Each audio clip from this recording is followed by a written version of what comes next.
Buenos dias con vosotros. Bon shout out gali mi barkada si Ramil Fernandez Alina Sampalta. Este lenguaje tao sa'yo el Chabacano, tapos el Spanish Creole na Filipinas. Gracias gayet ng mga Spanish ay aprende kita ang sina dialekto. Gracias Ramil. ¿Qué tal Ali? Condolence gali contigo. So, ami gente, nakikita ora, syempre ta kami na syempre para encontrar mga bata na eskwela. Pwede kita mira montón de tonelada de ice. Mi gente, la temperatura de aton positivo 7, pero por causa na aire ta kadagat frio. So, usalan syempre kita mga jacket kay hindi baka kita duro. Buenas. So, tapos kita mira ara na di ato alrededor. Ay, syempre, makin siya na ice, siya na snow, ben limpio di la alrededor. Porque tiene sila talama proper segregación del basura.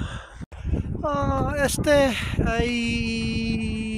pwede saka na un website, especialmente kung Google. Ay, ta explica porque pakimodo el manera botada basura aquí na la ciudad, porque ben limpio el mga gente ben disciplinado. Okay, gracias Leo Caniño para tiene ustedes idea kay nalila ciudad ansina sila segregada taase. Disclaimer, este di mio video ay tan share lang iyo informasyon. Hindi ta krea otro o ta sa mga pribado o kosa dila kay ta respeta kita according na lay dila.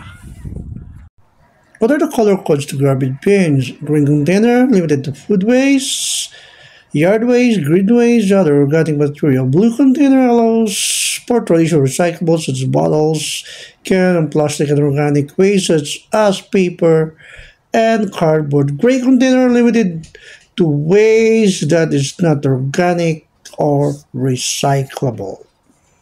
So, a mujer, era puede ustedes le o uwi impunamente ansina lila manera butada segregada basura aquí. Okay, mga followers, no maolbida man like, share and follow and man comment cosa ustedes quiere saber aquí na di la ciudad. Gracias.